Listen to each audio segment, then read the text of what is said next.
காட்சியத்தான் 5:116 5:117 சொல்றான். இது கால அல்லாஹு யா ஈசா இப்னு மரியம், மரியமுடைய மகன் ஈசாவே என்று அல்லாஹ் சொல்லுவான். அன்னைக்கு மறுமை நாள்ல சொல்லுவானா, கூப்பிட்டு அந்த குல்தல் இன்னாஸ் இத்தஹிதுனி வ உம்மி இலாஹைனி மின் துனில்லாஹ், என்னையும் என்னுடைய தாயாரையும் நீங்கள் கடவுள் ஆக்கிக்கிறீங்க என்று நீ தான் சொன்னியா? எல்லாம் உன்னைய கடவுளுங்கிறாங்க, உன் தாயார கடவுளுங்கிறாங்க, உங்களை கும்பிடுறாங்க, உங்களை வழிபடுறாங்க, உங்க ரெண்டு பேர்த்தையும். இதான் நீ சொல்லி கொடுத்து வச்சேனமா? அல்ல கேட்கிறான். அந்த குல்தல் இன்னாஸ், உன் பேரை சொல்லிக்கிட்டு அவங்களும் செய்யறாங்க. நீ தான் சொன்னாயா? இத்தஹிதுனி வ உம்மி இலாஹைனி மின் துனில்லாஹ், என்னையும் என்னுடைய தாயையும் அல்லாஹ் விட்டு கடவுளாக்கிக்கிறீங்க என்று நீ தான் சொன்னாயா? அப்படின்னு அவர் சொல்லுவார் ஈசா நபி, சுப்ஹானக, அல்லாஹ் நீ தூயவன், நான் அப்படி சொல்லுவேன். நான் சொல்றாரு, மாயகூலி அன் அகூல மாலை சலீபி ஹக்கின், எனக்கு தகுதி இல்லாத ஒன்றை நான் எப்படி எல்லாம் சொல்லுவேன்? என்னை வணங்குங்க நான் எப்படி சொல்லுவேன்? எங்க அம்மா வணங்குங்க நான் எப்படி சொல்லி இருப்பேன்? இன் குந்து குல்துஹு பக்கத்து அழிந்தவு, நான் சொன்னாதான் உனக்கே தெரியுமல்ல, என்ன கேட்கவா செய்யணும்? அல்லாஹ்கிட்ட இல்ல கேட்குவான், ஃபார்மாலிட்டி தான் எல்லாம் கேட்கிறான். ஈசா நபி கரெக்டான பயந்து பிடிக்கிறாரு. என்ன எதுக்கு நீ கேட்கிற? நான் சொன்னா சொல்லாம உனக்கு தெரியாதா? நான் சொல்லி இருந்தால் நீ தான் அறிஞ்சு வைத்திருப்பாயே அப்படின்னு சொல்லிட்டு, தாலமு மாபி நப்சி, என் நப்சுல உள்ளதெல்லாம் உனக்கு தெரியும். வல ஆலமு மாபி நப்சிக்க, உனக்குள்ள என்ன வச்சுக்கிட்டு கேட்கிறேன்னு எனக்கு விளங்கல, நான் செய்யவே இல்லை. நான் அந்த மாதிரி எல்லாம் அந்த என்னை வணங்குங்க என்று சொல்லல, எங்க அம்மா கடவுளாக்கன்னு நான் சொல்லல. வேற என்ன சொன்ன அதையும் சொல்றாரு. என்ன சொன்னேன்னு கேட்டா, மா குல்துலகும் இல்லாம அமர்த்தனி பிஹி, எனக்கு என்ன கட்டளை இட்டாயோ அதைத்தான் நான் உங்களுக்கு சொன்னேன். நான் வாழ்ந்த காலத்துல என் சமுதாய மக்களுக்கு நான் சொன்னதெல்லாம் நீ கட்டளை இட்டது தான் சொன்ன. கட்டளை இட்டது என்ன? அனேபுதுல்லாஹ ரப்பி வ ரப்பக்கும், என் இறைவனும் உங்கள் இறைவனுமாகிய அல்லாஹ்வை வணங்குங்கள். இதான் நான் சொன்னது. நான் சொன்னது நான் தகப்பன் இல்லாம பிறந்து விட்டேன், என்னை கூப்பிடுங்க என்று நான் சொல்லவில்லை. என்னிடத்துல பிரார்த்திங்க என்று சொல்லவில்லை. நான் நோயத்திற்கு என்று சொல்லவில்லை. நான் செல்வத்தை தர வேண்டும் சொல்லவில்லை. உங்க கஷ்டத்தை போக்கு என்று சொல்லவில்லை. என்னுடைய இறைவனும் உங்கள் இறைவனுமாகிய அல்லாஹ் மாத்திரம் வணங்குங்கள் என்றுதான் நான் சொன்னேன். குந்து அலைஹும் ஷஹீதன் மாதும் துபீஹிம், அவர்களோடு நான் வாழ்ந்த காலம் வரை அதை கண்காணிச்சுக்கிட்டு வரை இருந்தேன். ஃபார்மாலிட்டிக்கு சொல்லிட்டு இருக்கல, எங்கேயாவது ராங்கா போனா சட்டை பிடிச்சி இழுத்து ஒழுங்கா போடா என்று நான் அவர்களோடு இருந்த காலம் வரைக்கும் அவர்களை கண்காணித்துக் கொண்டும் இருந்தேன். பலம்மா தவஃபைதனி, என்னை நீ கைப்பற்றி கொண்ட பிறகு குன்த அந்த ரகீப் அலைஹிம், அவங்களுக்கு நீ தான் பொறுப்பான. நான் என்ன செய்வேன்ல, நான் இருந்த வரைக்கும் என்னை கடவுள் நான் சொல்ல விடல, நான் இருந்த வரைக்கும் எங்க அம்மா வணங்குமாறு நான் விடல. என்னை தூக்கி கொண்ட பிறகு, என்னை உயர்த்தி கொண்ட பிறகு அவர்கள் செய்தார்களேயானால் அதுக்கு நான் எப்படி எல்லாம் பொறுப்பாவேன் என்று ஈசா நபி சொல்வார்கள் என்பதை திருமறை குர்ஆன்ல பார்க்கிறோம். அப்ப ஒருத்தர் கடவுளுக்கு தந்தை இல்லாமல் பிறந்ததுனாலதான் அவர் கடவுள் மகன்றாங்க. எல்லாரும் தந்தைக்கு பிறக்கணும், அவர் தந்தை இல்லாம பிறந்தவன கடவுளுக்கு பிள்ளைன்னு சொல்லிவிட்டாங்க. அல்லாஹ் என்ன சொல்றான்? இல்ல, அடிமைதான், அவரையும் கூட விசாரிப்பேன். அவரும் தன்னுடைய இயலாமை ஒப்புக்கொள்வார், காப்பாற்ற மாட்டாரு. அல்லாஹ் நான் எப்படிப்பட்டாரு? நான் உனக்கு பிள்ளை இல்லையா? நான் தகப்பன் இல்லாம பிறக்கவில்லையா? எனக்கு இந்த உரிமை கூட இல்லையா? 4 பேர் என்ன கும்பிட்டு போறாங்களே அப்படின்னு சொல்லுவார் அவரு. நான் சொல்லவும் இல்லைன்றாரு. இன்னும் தொடர்றாரு. 117 வரிசையா வரும். யாரெல்லாம் இவங்களை மன்னிச்சுட்டு நான் கேட்க மாட்டேன். என்னை கம்பிட்டாங்களே வணங்குனாங்களே, நீ மன்னித்து விட்டாயானால் அவங்க உன்னுடைய அடிமைகள். என் தகவீர் லகும் இன்னும் இபாதுக்கு, அவங்க செஞ்ச செயலை நீ மன்னித்தால் அது உன்னுடைய அடிமைகள். நீ மன்னிச்சா மன்னிக்கலாம், நான் யார் கேட்கறதுக்கு? நீ தண்டிப்பதாக இருந்தால் உனக்கு எல்லாத்துக்கும் ஆற்றல் இருக்கிறது, நான் அதில் தலையிட விரும்பலன்ற. இவங்க எல்லாம் நினைக்கிறாங்க இந்த மாதிரி பெரியார்கள் மகான்கள் எல்லாம் கூப்பிட்டோம்னா நம்மளை காப்பாற்றுவாங்க நினைக்கிறாங்க. நம்ம ஏர்வாடி நாகூர் ஆண்டவரே, சாகுல் அமீதே, பாதுஷாவே, மைதீன் ஆண்டவரேன்னு கூப்பிட்டோம்னா மறுமை நாள்ல என்ன செய்வாங்களாம், நமக்கு சிபாரிசு பண்ணுவாங்கன்னு நினைக்கிறாங்க. ஈசா நபி என்ன பண்றாரு? ஈசா நபி பண்ண மாட்டேங்கிறாரு. நமக்கு தெரியாதல்ல, மன்னிச்சது உன் வேலை, பிடிச்சி இல்ல உள்ளதுக்கு நரகத்தில் போட்டாங்க உன் வேலை, நான் தலையிட மாட்டேன். இதுல இவர்களுக்கு நான் பருந்து பேசவே மாட்டேன்னு சொல்லி ஈசா நபி சொன்ன செய்தியையும் நம்ம பார்க்கிறோம்.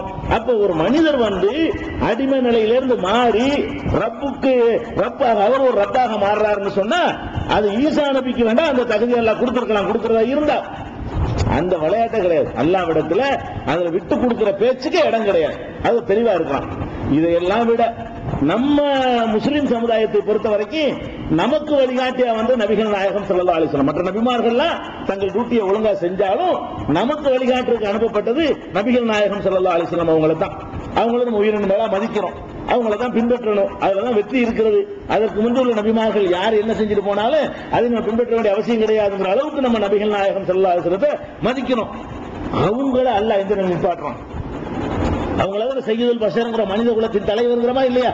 நபிமார்கள் சிறந்தவர்னு சொல்றோம். ஒரு வகையில இப்ராஹிம் நபி சிறந்து விளங்கினாலும் இன்னொரு வகையில நபிகள் நாயகம் ஸல்லல்லாஹு அலைஹி வஸல்லம் சிறந்து விளங்குறாங்க. ஏன்னு கேட்டா மகாமன் மஹமூதுல புகழத்தக்க ஒரு இடத்துல அல்லாஹ் வந்து உம்மை எழுப்புவான் அப்படின்னு சொல்லி அல்லாஹ்வே அவங்கள பத்தி நற்சான்று பகிர்கிறான். மற்றவங்களுக்கும் கிடைக்காத ஒரு புகழத்தக்க இடம். எல்லாரும் நிறுத்தப்பட்டிருக்கும் போது அந்த பொதுவான பரிந்துரை பாருங்க, மகசர்ல அந்த வேதனை குறைவதற்காக அந்த ரெக்கமெண்ட் பண்ணக்கூடிய வாய்ப்பு தகுதி எல்லாம் இப்படி சில தகுதிகள் நபி ஸல்லல்லாஹு அலைஹி வஸல்லம் கொடுக்குறான். அப்படிப்பட்ட நபிகள் நாயகம் ஸல்லல்லாஹு அலைஹி வஸல்லம் அவர்களை என்னுடைய ஹபீப் ஆயிட்டீங்க, நீங்க மத்த ஆளுங்க மாதிரி இல்ல, மத்த ஆளுக்கெல்லாம் பிடிச்சி லெஃப்ட் அண்ட் ரைட் வாங்கிடுவேன், நீங்க உங்க இஷ்டப்படி என்ன வேணாலும் பண்ணிக்கிறீங்க அப்படின்னு அல்லாஹ் எந்த சந்தர்ப்பத்தால விட்டுருக்கிறானா? இல்ல. சில நேரங்கள்ல அல்லாஹ் அவங்களை கண்டிக்கிறத பார்த்தா நமக்கு சங்கடம் வரக்கூடாது, எப்படி கொண்டு போறான் அல்லாஹ் என்று சொல்லுகிற அளவுக்கு கட்டும் வார்த்தைகளை போட்டு என்ன செய்யறான் அல்லாஹ்? கொஞ்சம் ஓவர் மாதிரி தெரிஞ்சுன்னா அந்த வார்த்தை அந்த பேச்சு கொஞ்சம் கூடுதலா தெரிஞ்சுன்னா நம்ம விஷயத்து தலைவர் அளவுக்கு நீங்க வந்துட்டீங்களா என்று அல்லாஹ் கேட்கிற அளவுக்கு பல நிகழ்வுகளை திருமறை குர்ஆன்ல ஆதாரப்பூர்வமான ஹதீஸ் நூல்கள்ல பார்க்கிறோம். 3வது அத்தியாயம் 128 வசனத்தை எடுத்து பாருங்க. திருக்குர்ஆன்ல 3வது அத்தியாயம் 128 வசனம். அதுல அல்லாஹ் என்ன செய்யறான்? நபிகள் நாயகத்தை நோக்கி சொல்றான், லைஸலக மினல் அம்ரி ஷைஉன், முஹம்மதே அதிகாரத்தில் உனக்கு எந்த பங்கும் கிடையாது.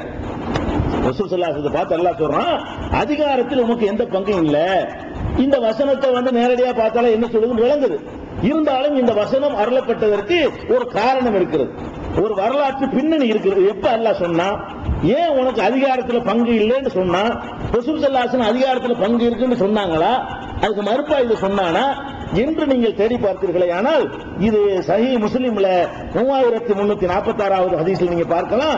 இந்த வசனம் எதற்காக அருளப்பட்டது என்பது அந்த வசனத்தில் சொல்லப்படுகிறது. அந்த ஹதீஸ்ல அது என்ன சம்பவம் என்று கேட்டால், நபிகள் நாயகம் ஸல்லல்லாஹு அலைஹி வஸல்லம் அவர்கள் உஹது போர்ல, இஸ்லாமிய வரலாற்றில் நடந்த 2வது பெரிய யுத்தம் உஹது யுத்தம்.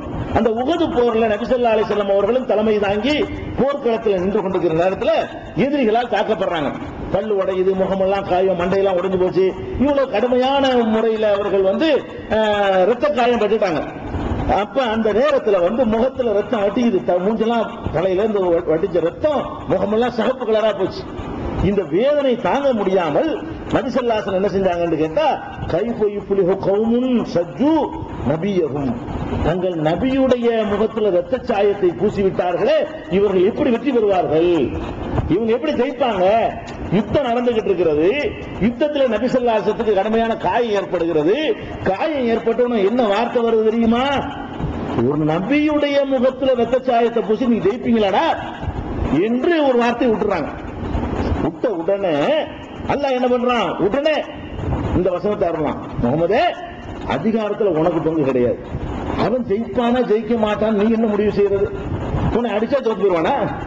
உன்னை அடிக்கிறவனை கூட நான் ஜெயிக்க வைப்பேன். இதை தீர்மானிக்கிறதுனா ரசூலுல்லாஹ் வந்து அல்லாஹ் எடுத்து வாதம் செஞ்சிருக்கணும். அந்த மாதிரி பண்ணிட்டாங்க, நீ ஏதாவது பண்ணுன்னு கேட்காம இவன் எப்படி ஜெயிப்பான்?